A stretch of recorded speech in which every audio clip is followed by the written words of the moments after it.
നമസ്കാരം.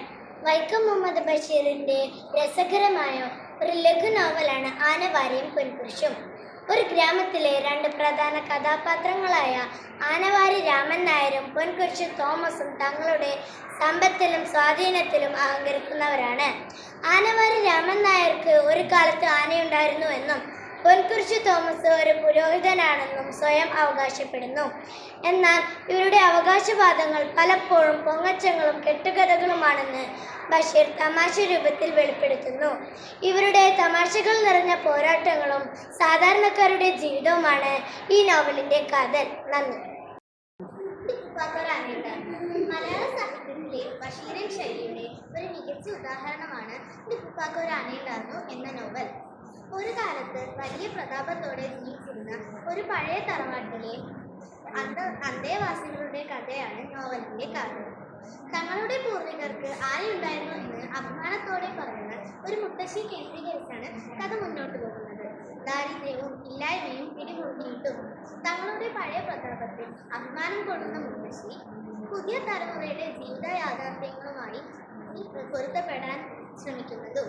ഇതിനിടയിൽ കഥാനായികയായ കുഞ്ഞി ഫാത്തിമയും അവളുടെ സുഹൃത്ത് നിസാർ അഹമ്മദും തമ്മിലുള്ള പ്രണയവും സൗഹൃദവുമാണ് നോവലിൽ പ്രധാനമായും കടന്നുവരുന്നത്.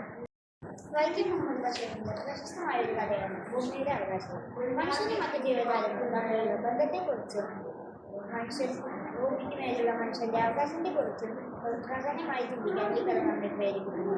ബഷീറിന്റെ വീട്ടിൽ താമസിക്കുന്ന എല്ലാ ജീവജാലങ്ങളും ഭൂമിയുടെ അവകാശികളാണെന്ന് അദ്ദേഹം തിരിച്ചറിയുന്നു. നമ്മുടെ ആവശ്യങ്ങൾക്കായി നമ്മൾ ഇവരെ നശിപ്പിക്കുമ്പോൾ തങ്ങളുടെ ഭൂമിയിലെ അവകാശം തന്നെയാണ് തിരിച്ചെടുക്കുന്നതെന്ന് ബഷീർ അദ്ദേഹം മനസ്സിലാക്കുന്നു.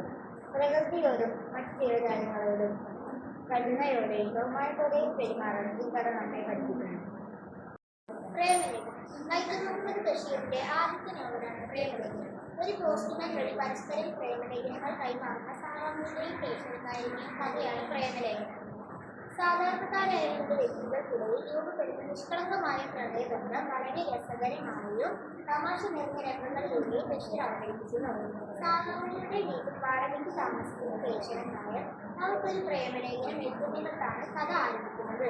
മനുഷ്യരെയും പ്രണയത്തെയും ബന്ധത്തെയും കുറിച്ച് ലളിതമായും ആഴത്തിലും ചിന്തിപ്പിക്കാൻ ഈ നോവൽ നമ്മെ പ്രേരിപ്പിക്കുന്നു. മതിലുകൾ. വൈക്കം മുഹമ്മദ് ബഷീറിന്റെ മികച്ച പ്രണയകഥകളിലൊന്നാണ് മതിലുകൾ.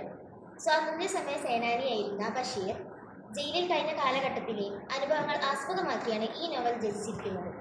ജയിലിലെ മതിലുകൾക്കപ്പുറമുള്ള ഒരു അസാധാരണ പ്രണയബന്ധമാണ് ഈ നോവലിലെ പ്രധാന പ്രമേയം. ജയിലിനിപ്പുറം ബഷീറും അപ്പുറം നാരായണി എന്ന സ്ത്രീയും നേരിട്ട് പരസ്പരം കാണാതെയും സ്പർശിക്കാതെയും വാക്കുകളിലൂടെയും മാത്രം പ്രണയിക്കുന്നു.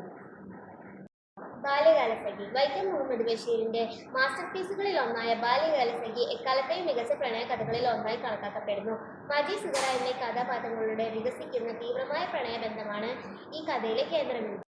ശബ്ദങ്ങൾ. ഒരു സൈനികനും ഒരു എഴുത്തുകാരനും തമ്മിലുള്ള സംഭാഷണത്തിലൂടെയാണ് ഈ നോവൽ മുന്നോട്ട് പോകുന്നത്. യുദ്ധത്തിൽ നിന്ന് തിരിച്ചെത്തിയ സൈനികൻ തന്റെ ജീവിതാനുഭവങ്ങൾ തുറന്നു പറയുന്ന രീതിയിലാണ് രചന. ഈ സൈനികന്റെ ജീവിതം, അവൻ നേരിട്ട യാതനകൾ എന്നിവയെല്ലാം സമൂഹത്തിൽ വ്യക്തമാക്കുന്നു.